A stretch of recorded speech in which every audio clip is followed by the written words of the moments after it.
क्या होगा अगर मैं आपसे कहूं कि कुछ प्राचीन ग्रंथों में वैकुंठ से भी ऊपर स्थित ऐसे रहस्यमय और दिव्य लोकों का वर्णन मिलता है।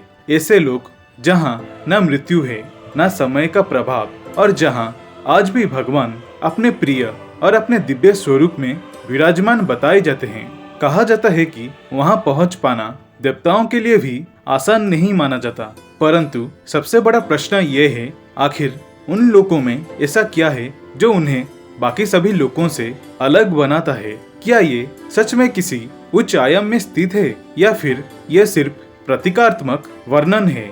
आज इस वीडियो में हम जानेंगे उन सर्वोच्च दिव्य धामों गोलोक धाम और साकेत लोक के बारे में। शास्त्रों और प्राचीन ग्रंथों के अनुसार ये लोक कैसे बनाए गए हैं, वहाँ कौन निवास करते हैं और आखिर वहाँ तक पहुँचने का वो गुप्त मार्ग क्या है। साथ ही हम जानेंगे कि ब्रह्म संहिता, भगवत पुराण और अन्य प्राचीन ग्रंथ इन दिव्य धामों के बारे में क्या बताते हैं।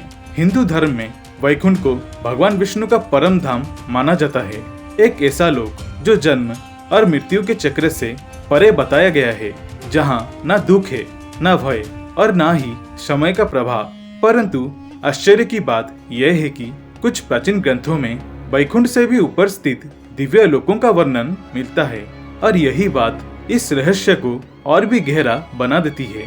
आखिर अगर वैकुंठ ही परम धाम है तो फिर उससे भी ऊपर क्या हो सकता है? क्या ये लोग किसी दूसरे ब्रह्मांड में स्थित हैं, या फिर ये आध्यात्मिक जगत के ऐसे स्तर हैं जिन्हें सामान्य मनुष्य समझ ही नहीं सकते? भगवत पुराण में भौतिक ब्रह्मांड से परे स्थित दिव्य लोकों का वर्णन मिलता है। वहीं ब्रह्म संहिता में एक ऐसे सर्वोच्च धाम का उल्लेख किया गया है जिसे गोलोक कहा गया है, और कहा जाता है कि वही भगवान का सबसे गुप्त और दिव्य निवास है।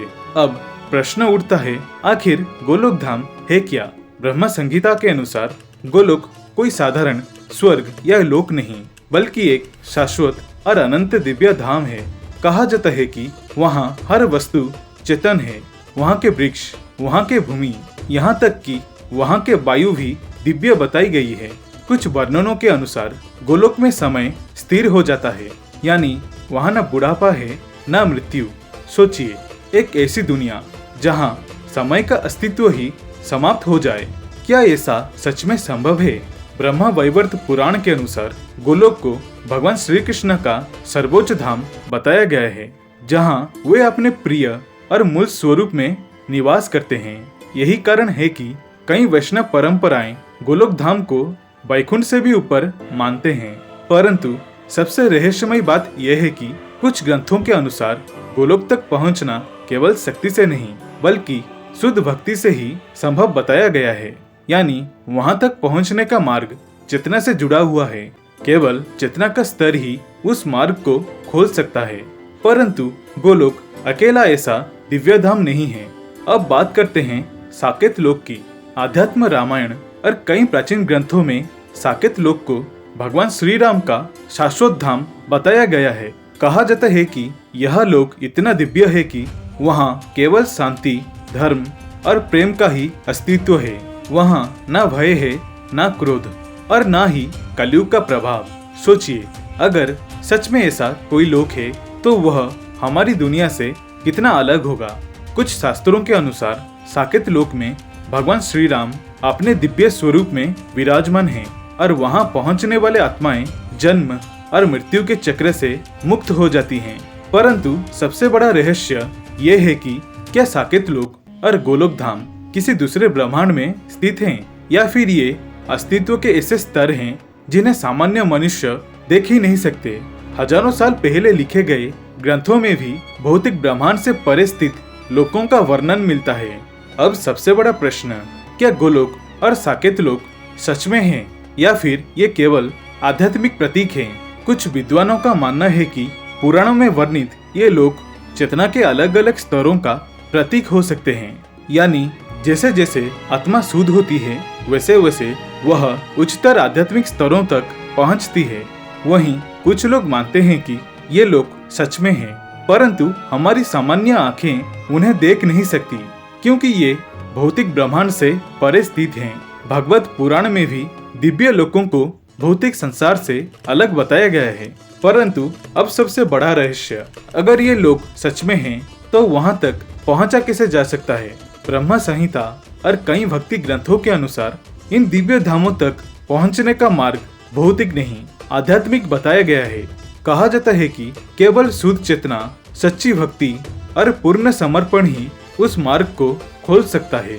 यही कारण है कि हजारों वर्षों से ऋषि, योगी और संत ध्यान और भक्ति को सबसे बड़ा मार्ग मानते आए हैं। कुछ ग्रंथों में तो यहाँ तक कहा गया है कि जब आत्मा पूरी तरह मोह और अहंकार से मुक्त हो जाती है, तभी वह इन दिव्य लोकों को प्राप्त कर सकती है। सोचिए, अगर सच में ऐसे लोग हैं, तो कदाचित वे हमसे बहुत दूर नहीं, बल्कि हमारी चेतना से ही जुड़े हुए हों। वैकुंठ धाम, माया से परे परम धाम। हिंदू धर्म के अनुसार कैलाश धाम पर महादेव, ब्रह्मलोक पर ब्रह्मदेव निवास करते हैं। ठीक उसी तरह भगवान विष्णु भी वैकुंठ धाम में निवास करते हैं। वैकुंठ शब्द का अर्थ है जहाँ कुंठा न हो। कुंठा यानी निष्क्रियता, अक्रमणीयता, निराशा, हताशा, आलस्य और दरिद्रता। इसका मतलब यह हुआ कि वैकुंठ धाम एक ऐसा स्थान है जहाँ कर्महीनता नहीं है, निष्क्रियता नहीं है। यह कोई भौतिक स्थान नहीं, बल्कि एक दिव्य आयाम है। तो अब प्रश्न आपसे, क्या वैकुंठ से भी ऊपर सच में गोलोक और साकेत लोक जैसे दिव्य लोक स्थित हैं? क्या ये केवल प्रतीक हैं या फिर ऐसी सच्चाई? कमेंट करके अपनी राय अवश्य बताएं। क्या स्वर्ग ही अंतिम है? अक्सर हम सोचते हैं कि स्वर्ग यानी स्वर्लोक यही सबसे उच्च स्थान है, लेकिन शास्त्र कहते हैं स्वर्ग भी अस्थायी है। स्वर्ग में भी पुण्य समाप्त होने पर आत्मा को फिर से जन्म लेना पड़ता है, अर्थात 14 लोकों के भीतर हर चीज कर्म और पुनर्जन्म के चक्र में बंधी हुई है। हिंदू धर्म ग्रंथों के अनुसार यह सृष्टि 14 अलग अलग लोकों में विभाजित है। यह लोक केवल स्थान नहीं है, बल्कि चेतना के स्तर हैं। ऊपरी 7 लोक, उच्च लोक, सबसे ऊपर आता है सत्य लोक, जिसे ब्रह्मलोक भी कहा जाता है। यहाँ समय लगभग स्थिर हो जाता है। इसके नीचे आता है तपलोक, जनलोक, महरलोक, स्वरलोक, जहाँ का शासन है, भूवरलोक और अंत में भूलोक यानी हमारी धरती। यही वह स्थान है जहाँ कर्म, संघर्ष और जीवन का वास्तविक खेल चलता है। नीचे के 7 लोक, पाताल लोक। भूलोक के नीचे भी 7 लोक है, अतल, वितल, सुतल, तलातल, महातल, रसातल और पाताल।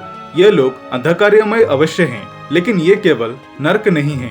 इनमें भी जीवन है, शक्ति है और रहस्य है। परंतु एक बात बहुत रहस्यमयी है। हर प्राचीन सभ्यताओं में स्वर्ग से ऊपर स्थित दिव्य लोकों का वर्णन मिलता है। क्या यह केवल कल्पना है या फिर मनुष्य हजारों वर्षों से किसी ऐसी सच्चाई की झलक देखता आया है जिसे हम पूरी तरह समझ नहीं पाए?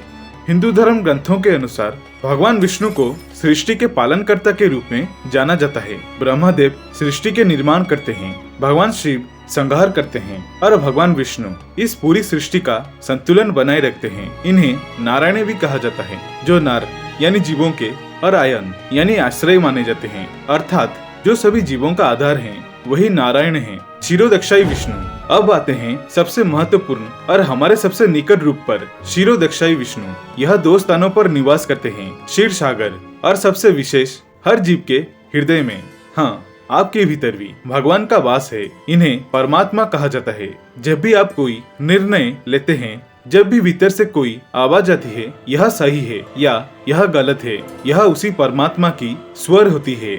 और जब भी धरती पर अधर्म बढ़ता है, तब यही रूप अवतार धारण करते हैं, जैसे प्रभु श्री राम, भगवान श्री कृष्ण और अन्य अवतार। तो क्षीरोदक्षाई विष्णु आपके भीतर रहने वाले मार्गदर्शक गर्भोदक्षाई विष्णु। अब प्रश्न उठता है, जब इतने सारे ब्रह्मांड बन गए, तो उनके अंदर जीवन कैसे आरंभ हुआ? यहीं प्रकट होते हैं गर्भोदक्षाई विष्णु। शास्त्रों के अनुसार महाविष्णु हर एक ब्रह्मांड के अंदर प्रवेश करते हैं और वहाँ एक दिव्य सागर उत्पन्न होता है, जिसे गर्भोदक सागर कहा जाता है। उस सागर में भगवान विष्णु शेषनाग पर शयन करते हैं। फिर उनके नाभि से एक दिव्य कमल प्रकट होता है और उस कमल पर जन्म लेते हैं हिरण्यगर्भ भगवान ब्रह्मा। आरंभ में ब्रह्मा जी को कुछ समझ नहीं आता, चारों ओर अंधकार होता है। फिर उन्हें ध्यान का ज्ञान मिलता है और उसी से सृष्टि की रचना आरंभ होती है।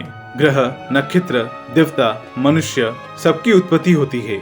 तो समझिए, गर्भोदक्षाई विष्णु जो कि हर ब्रह्मांड के अंदर सृष्टि की शुरुआत करने वाले, करणोदक्षाई विष्णु, महाविष्णु अब आरंभ करते हैं सबसे विशाल और रहस्यमय रूप से महाविष्णु। इन्हें करणोदक्षाई विष्णु भी कहा जाता है। विष्णु पुराण के अनुसार एक अनंत असीम महासागर है जिसे करण सागर कहा जाता है। उस सागर में शेषनाग पर विश्राम करते हुए महाविष्णु योग निद्रा में स्थित रहते हैं। परंतु यहाँ सबसे अद्भुत बात यह है कि जब महाविष्णु श्वास लेते हैं तो अनगिनत ब्रह्मांड उनके भीतर समा जाती है, और जब वे श्वास छोड़ते हैं तो उन्हीं से असंख्य ब्रह्मांड उत्पन्न हो जाती है। सोचिए, जिस ब्रह्मांड को हम इतना विशाल मानते हैं वह तो केवल उनकी एक सांस का अंश है। न समय की सीमा, न संख्या की सीमा। महाविष्णु अनंत ब्रह्मांडों के निर्माता।